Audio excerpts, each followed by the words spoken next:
Oke, sudah ada suaranya ya. Oke, kita akan mulai. Saya mau mereview dulu materi yang kemarin, yaitu tentang jaringan komputer. Kemarin kita sudah, tadi ada motor lewat. Oke, kita sudah mencoba untuk mengetahui apa itu pengertian jaringan komputer, kemudian manfaatnya untuk apa, kenapa butuh jaringan komputer. Sangat butuh sekali ya.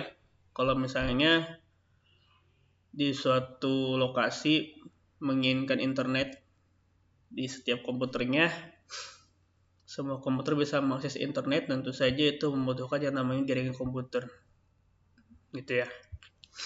Kemudian ini beberapa manfaatnya, banyak sekali manfaatnya, bisa buat searching, nonton film, kerjain tugas, bahkan di handphone juga bisa ya.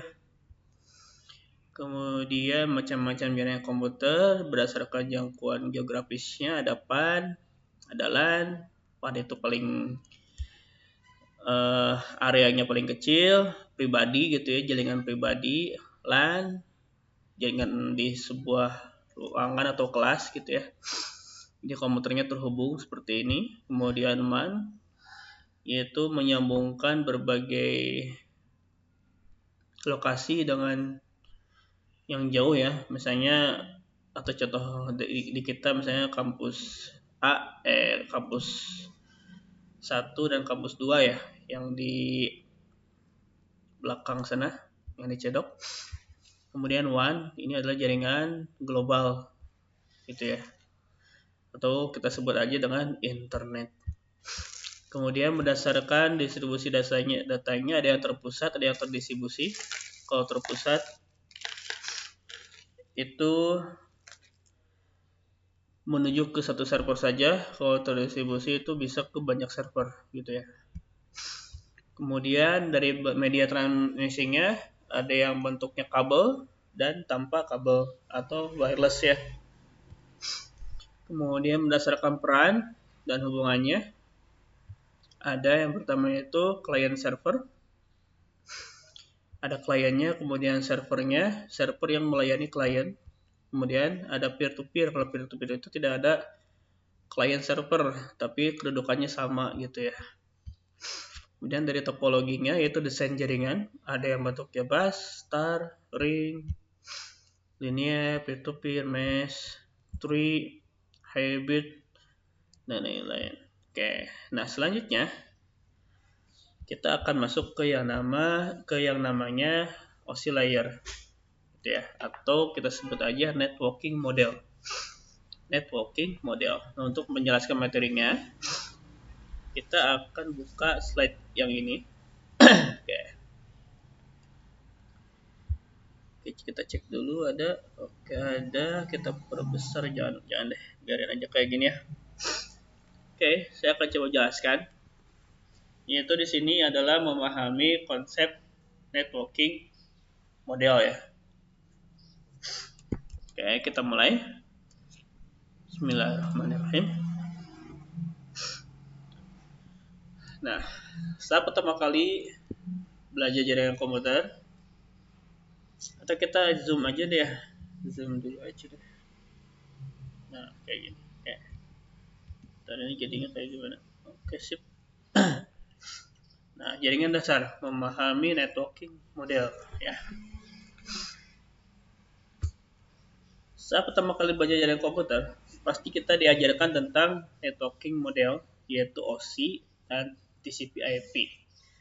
Jadi kalau mau belajar atau misalnya ada materi tentang jaringan komputer, pasti kita akan yang belajar dulu yang namanya networking model, baik OSI ataupun TCP/IP.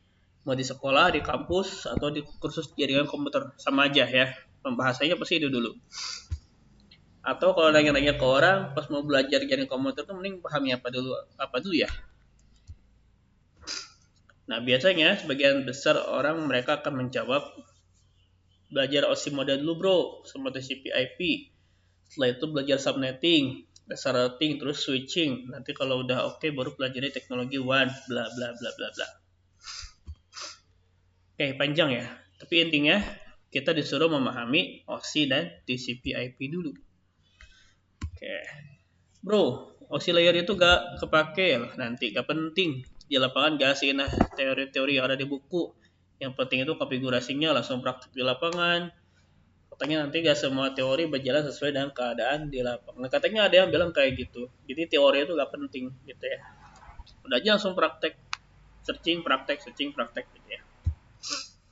Tapi kayaknya aja kalau gak paham teori dan konsepnya, gimana bisa ngonfig? Bisa sih. Sekarang banyak tutorial di internet, tinggal diikutin aja gitu kan. Nah, tapi kalau misalnya kayak gitu ada masalah ya. Misalnya sewaktu-waktu terjadi masalah, kamu akan kesulitan melakukan troubleshootingnya atau pemecahan masalahnya gitu. Gini, kalau ada yang mengatakan pemahaman OSI dan TCP/IP itu terpenting, ini alasannya. Dia sendiri tidak paham tentang networking model, atau dia itu mau menyelesaikan pemula-pemula seperti kita, gitu ya. Jadi kalau misalnya ada yang mengatakan seperti itu, oh ini OSI sama TCP/IP itu gak penting, berarti dia itu gak paham networking model, atau dia itu mau menyelesaikan pemula-pemula, gitu ya. Nah, ini contoh sebuah jaringan internet gitu ya. Di jaringan ini kita bisa melihat ada internet, ada user atau data atau akun, ada uang, mata uang, internet ya, ada tower, ada komputer, ada database, ada laptop, ada smartphone, ada kabel-kabel, ada server, ada firewall, banyak sekali ya di sebuah jaringan internet. Nah, teori saja itu nggak cukup. Memang betul, teori tanpa diikuti dalam praktek itu tidak akan cukup, apalagi di dunia IT, khususnya jaringan komputer. Karena ilmu jaringan komputer itu adalah ilmu yang nyata, tidak seperti ilmu sejarah. Kamu mesti jadi seorang engineer, teman tahu kapan dan siapa yang menciptakan perangkat Cisco atau Juniper, gitu ya. Jadi jaringan komputer itu bukan ilmu yang mengada-ngada, ya, tapi ilmu pasti gitu ya, ada dan bisa dikerjakan. Kita nggak perlu tahu misalnya yang bikin tapeling siapa sih, yang bikin uh, LAN siapa sih gitu ya, yang bikin kabel siapa sih, yang penemu kabel siapa sih. Yang kita tahu adalah bagaimana cara menggunakan alat tersebut gitu. Ya, komputer itu ilmu pasti, sifatnya actionable, bisa dipraktekkan dan dibuktikan saat itu juga, sehingga tidak ada alasan untuk tidak mempelajari konfigurasinya juga. Jangan pula alergi dengan yang namanya teori gitu. Ada juga yang bisa ngatur, ngonfig, cuman bermodalkan tutorial di internet. Lalu dia bilang, wah saya mau udah mahir dengan otodidak.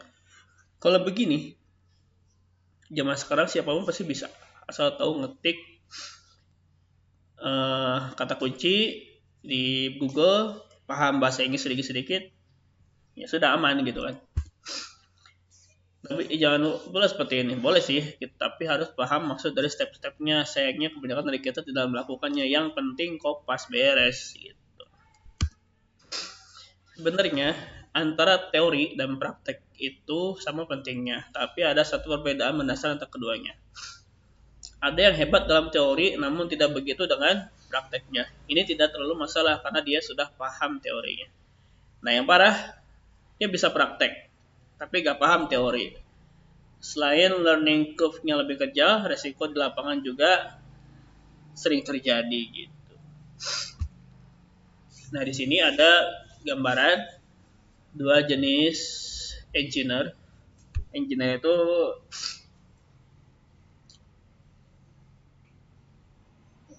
apa coba engineer itu? Ini kan jurusan RPL itu termasuk engineer. Oke, di sini ada engineer A dan engineer B. Kita lihat perbedaannya. Si engineer A ini dia 80% bergantung pada tutorial. Jadi kalau gak ada tutorial dia buta gitu ya. Si engineer B dia menggunakan tutorial hanya sebagai pendukung aja. Sisanya kan dia sudah paham teorinya gitu kan. Nah, si A ini biasanya dia tertekan. Duh, ini gimana ya? Aduh, gimana ya? Gimana kalau misalnya gak jalan gitu, gak connect dan sebagainya. Nah, si B ini ya dia enjoy gitu. Kemudian si A ini tidak bisa troubleshooting dan problem solving karena nggak paham teori kan. Karena si B ini dia menganggap masalah adalah hal yang menyenangkan.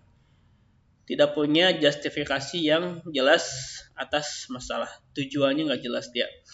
Kalau si B ini dia memiliki justifikasi yang jelas atas masalah. Meskipun kemampuan prakteknya kecil, tapi hanya butuh waktu sebentar, dia juga menikmati pekerjaan, bahkan berpeluang mengembangkan karena sudah paham konsepnya. Ide-ide sering muncul untuk memudahkan pekerjaan, contohnya dengan menaruhkan cara-cara lebih efektif yang sudah dia pelajari. Ini untuk si B. Tidak seperti si A, engineer ini atau si B ini menganggap masalah adalah ilmu baru yang pasti menyenangkan untuk dipelajari. Punya justifikasi yang jelas atas masalah yang dihadapi, jadi gak kesulitan kalau harus menerima bantuan ke orang lain, atau contohnya support dari, jadi dia itu paham dengan produk yang dia beli gitu.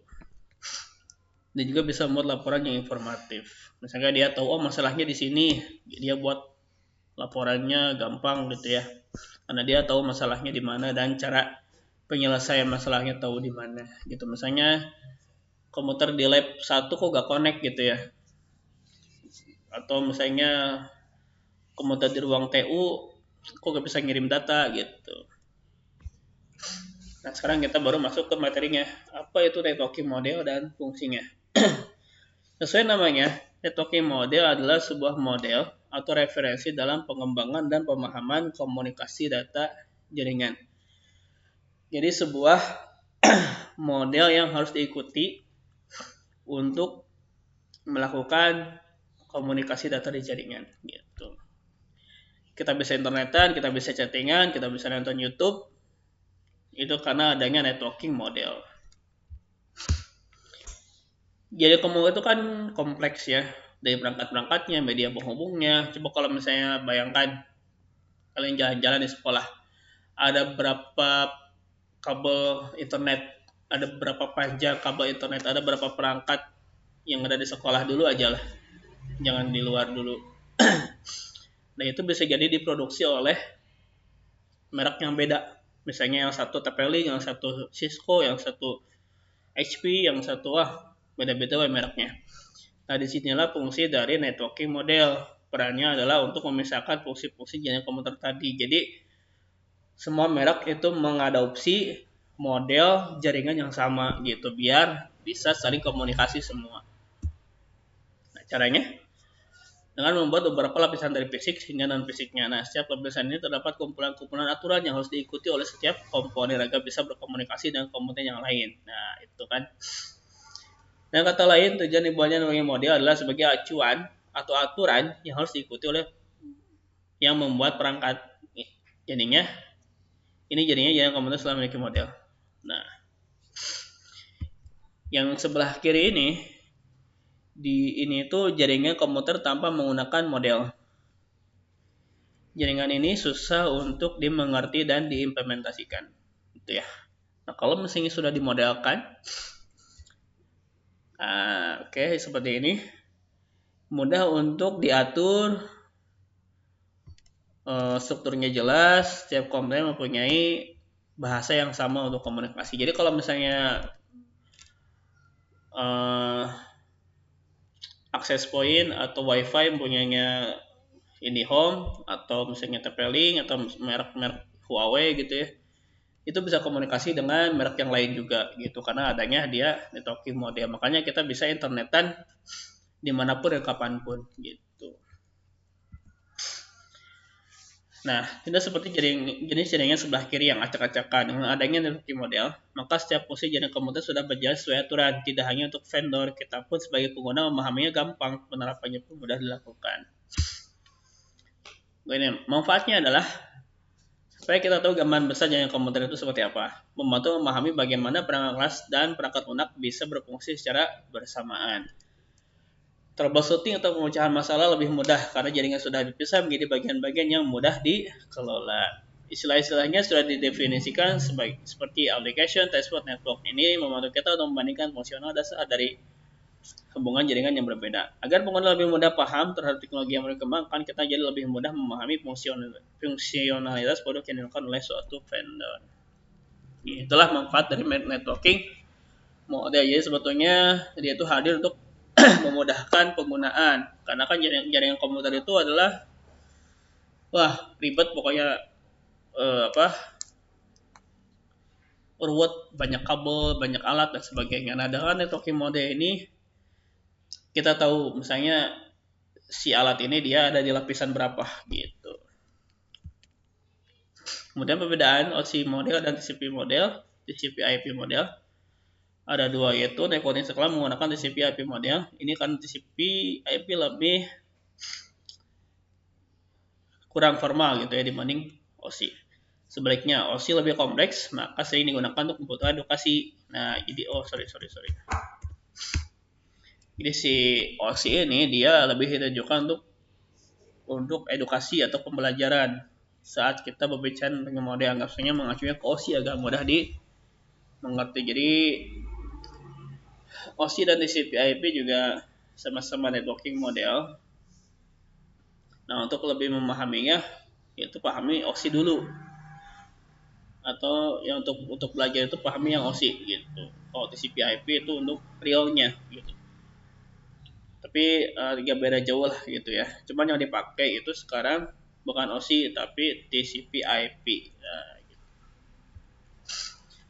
Nah, apa aja yang perlu dipahami? Yang pertama, apa nama lapisan dan fungsi utamanya, pahami cara kerjanya, kemudian pahami PDU atau protokol setiap lapisan.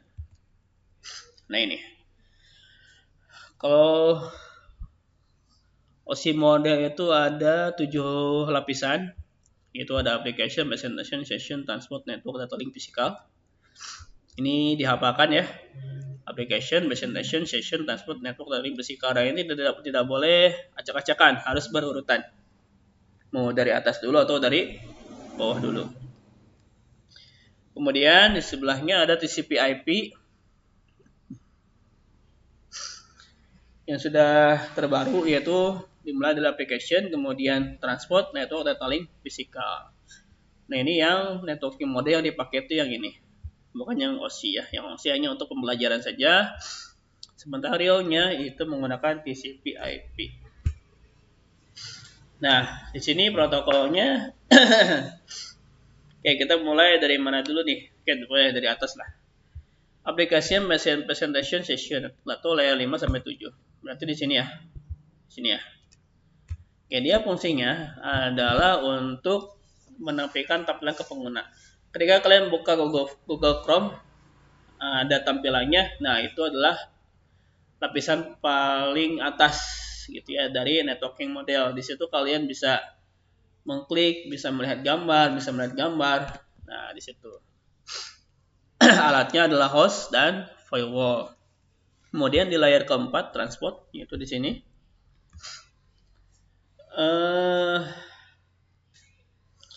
Yang kita terima yang halaman,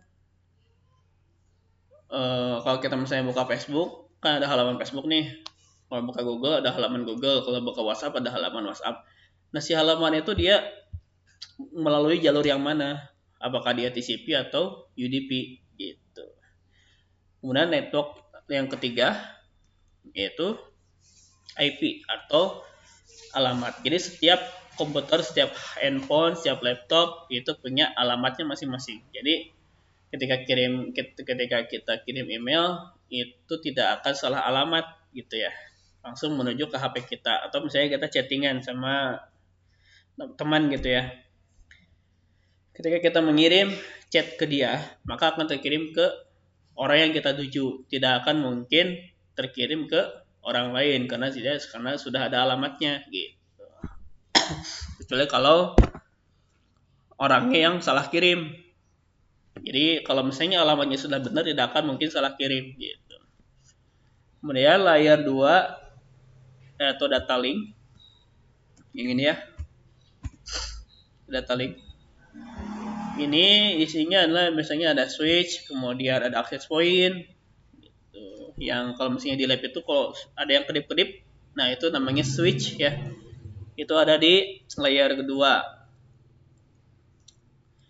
data link gitu ya. Kemudian physical, terakhir layer terakhir di situ ada hub, ada repeater, kemudian ada kabel. Nah, kabel-kabel itu masuknya physical. Jadi yang kalian lihat dengan mata telanjang itu adalah physical, kabel internet gitu ya, dan lain-lain. Cukup pahami protokol-protokol seperti di atas saja. Contohnya, secara umum, sebut aja seorang klien membuka browser untuk mengakses sebuah web.